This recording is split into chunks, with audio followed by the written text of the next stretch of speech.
Well, y'all, it's Sunday, April 2nd.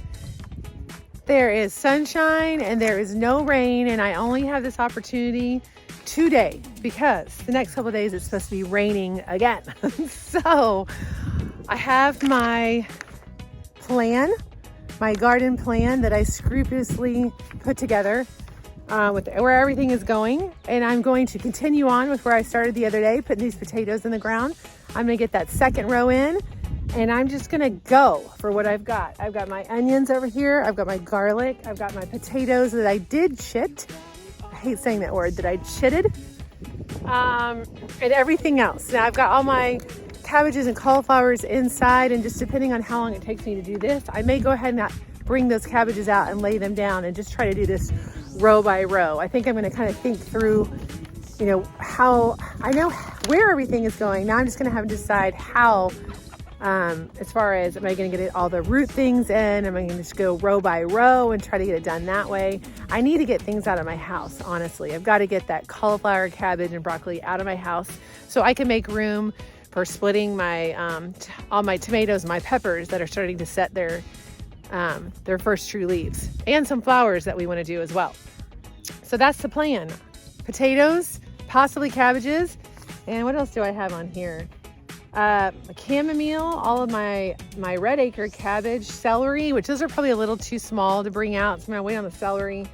All my cauliflowers, my kale, mustard, arugula. Yeah, so I've got a lot on there. Not all of this is going to come out today or even this week because they're still a little small, but the bigger plants and the things that are ready to go in the ground right now, that is my goal for while I still have a few hours of sunlight and no rain. So here we go. Let's get her done.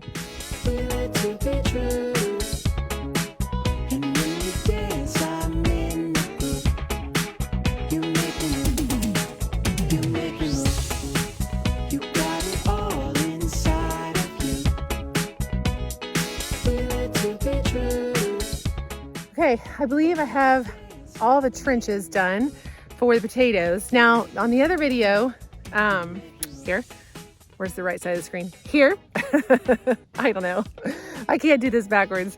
I planted the first row of potatoes that were from our seed potatoes that we had grown last year. Ones that sprouted, and I decided instead of using to eat, I would use them for seed potatoes. So I did this. Now, these are ones that I actually bought and chitted.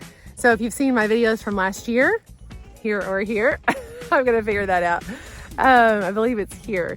Anyway, if you see my videos on how you chit a potato, that is where you cut off the parts that have sprouts. I could have cut this again where you see these 3 different sprouts coming out, but I decided to keep my seed potatoes larger this year. I'm just kind of trying something different. So I sliced them, they have cured, and now I will put these in with this part down and the sprouts up. Again, about 8 inches apart from each plant and about 12 inches away from the other row. So here's another one. You can see these are about, I don't know, 3-4 inches long. In the past, I've done them about, you wanted at least 2 inches. I feel like if you're getting close to 1 inch, you're making them too small. So this one had 2 sprouts on the end. I could have sliced it down the middle and had 2 separate plants, but again, I want to try something different this year using bigger potatoes just to kind of see what happens. So I'm going to go ahead and put these in the ground. This is a mixture of red Northland and I'd have to look at my sack. I can't remember the other. It's kind of like a Yukon Gold type. So a thinner skinned golden potato, which is what I planted the other day, which is what we eat a lot of. So we're going to get these in the ground and we'll see where I'm at time-wise if I'm able to get anything else in the ground today. I'm hoping so. Okay, so we have got all the potatoes in the ground and we've made room for the cabbages. I'm not going to bring those out today. I think I want to kind of slowly acclimate them to this cooler weather just by bringing them out during the day. So I'm going to wait on those. But we're going to go ahead and get the onions and I think the carrot seeds in the ground. So we have marked out our beds. We've got 3 feet wide pathways, which is where you see the cardboard behind me. And then where you see these horizontal lines back here, this is where we're marking how we're gonna space out the onions. So I'm doing a combination of onions and carrots along with my red acre cabbage and my purple crush cauliflower and my snowball cauliflower. So I'm interplanting carrots and onions and leeks and celery because those things all do well together, and the onions help to repel the cabbage fly.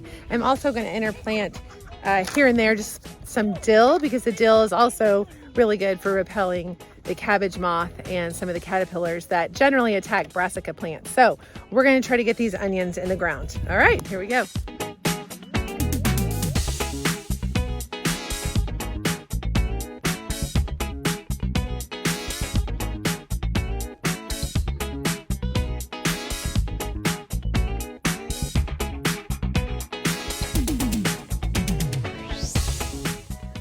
Okay, so we got the onions in, and I did change my plan a little bit, partially because I had younger helpers and to try to do interplanting of onions and carrots and onion carrots would have just taken too much time to explain. So we just did onions all the way down this row, which is fine, no problem there. And I will do my carrots over on this side once we get the cabbages in. So I really want to get those cabbages here in the middle first before I try to plant those carrots, because if we plant the carrots, then we're having to step over them to get the cabbages planted, and that will just be a mess. So what I'm going to do right now is I'm going to, like I said, start trying to kind of harden off a little bit those plants inside, get them used to the cooler weather. It's supposed to be really cold tonight, so today would not have been a good day to put them in anyway. And then we'll have a row of cabbages here with the potatoes. Then we'll have the onions, 2 rows of cabbages, carrots, another pathway, and then we'll continue over. So I will share my plan with you. I'll find some way to screenshot it or get a digital plan so you can kind of see what I'm doing. But it's just going to be a slow and steady process. Now I did see that we do not have rain tomorrow, which is awesome. So that means that we can come out here and work some more and try to get some more in the ground. But yeah, I'm excited to get this down. It looks super rough right now, and it looked just like this last year, like rough with the cardboard and the dirt, but it's amazing how it'll all come together, especially when things start growing. And once we really have the gardens planted and our pathways marked out with the cardboard, then we can come in here with all of our wood chips that we've got back here and start laying those down in the pathways so we can really define our space. So it looks rough. It's definitely a work in progress, but it will come together, because I've done this enough times to know that this is where we start, and we will eventually get where we're going. And so I will keep you updated. I will probably add to this video tomorrow, but yeah, so it has begun.